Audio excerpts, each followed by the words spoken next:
பாருப்பா, ஒரு பொண்ணை யூடிசி பண்றதெல்லாம் பெரிய கேஸ். அந்த பொண்ணு ரிட்டர்ன் கம்ப்ளைண்ட் கொடுத்தா நீயும் உன் ஃப்ரெண்ட்ஸும் குறைஞ்சது 8 வருஷமா உள்ள இருக்கணும். இதோட இந்த கிண்டல் பண்ற வேலையெல்லாம் விட்டு புரியுதா? சரிங்க சார். யோ, உங்களுக்கு நான் சொல்றேன், ஏதாவது பிரச்சனை முதல்ல போலீஸ் ஸ்டேஷன் வந்து இன்ஃபார்ம் பண்ணணும். நீங்க அடிச்சிட்டீங்க அப்புறம் போலீஸ் எதுக்கு நாங்க இருக்கோம். உங்க பொண்ணு லவ் பண்ணுதுன்னா அது உங்க பர்சனல் விஷயம். அதை உங்க வீட்டுல வச்சு நீங்களே பேசி தீர்த்துங்க. அதை விட்டுட்டு அடுத்த வீட்டு பொண்ணு உங்க பையன் தப்பா பேசுறதெல்லாம் சரியில்லை. உங்க பையனை தான் நீங்க கண்டிச்சு வைக்கணும்.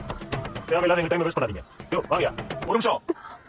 பாரதியை கூட்டிட்டு போய் அடிக்கிறது திட்டத்தை ஏதாவது பண்ணீங்க, அப்புறம் நான் பார்த்துட்டு சும்மா இருக்க மாட்டேன். இனிமே எவனாவது உங்களை ஒரு வார்த்தை தப்பா சொல்லட்டும், அப்புறம் இருக்கு அவங்களுக்கு எல்லாம். காத்தியா, அவங்க என்னடி பாருங்க. தேங்க்ஸ்.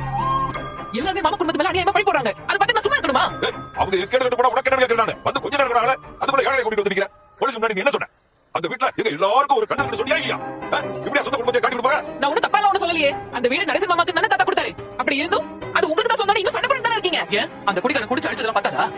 அந்த வீட்டையும் குடிச்சு அடிச்சிடுமா? அது எங்க பிரச்சனை, அது நாங்க பாத்துக்கிறோம். நீ உனக்கு அமைஞ்ச வாழ்க்கைய ஒழுங்கா வாழற வழியை பாரு. அதை விட்டுட்டு அந்த சேர் பின்னாடி உன் குடும்பத்து பின்னாடி தெரிஞ்ச அப்புறம் அவ்வளவுதான் உனக்கு. சரியில்லை கஸ்தூரி, இது சரியில்லை. மாப்பிளையோட போய் இவ அவர் கூட சந்தோஷமா வாழ்வான்னு நினைச்சா மாப்பிளை வீட்டுல உட்காந்துக்கிட்டு மாமனுக்கு போன் பண்ணி நான் விசாரிக்கிறேன். இது மாப்பிளைக்கு தெரிஞ்சா என்ன யோசிச்சா? என்ன கேள்வி கேட்கிற உரிமை அவருக்கு மட்டும் தான் இருக்கு. அப்படியே போட்டேன். இதெல்லாம் நல்ல வக்கனையா பேசு. அங்க உட்காந்துக்கிட்டு எதுக்கு சேர் எனக்கு போன் பண்ண? இதெல்லாம் மாப்பிளை பார்த்தா அவரோட சந்தேகப்பட மாட்டாரு. எல்லாரும் ஒண்ணு மாதிரி யோசிப்பாங்களாமா? அவர் அப்பலாம் ஒண்ணு நினைக்க மாட்டாரு. என்னாச்சு?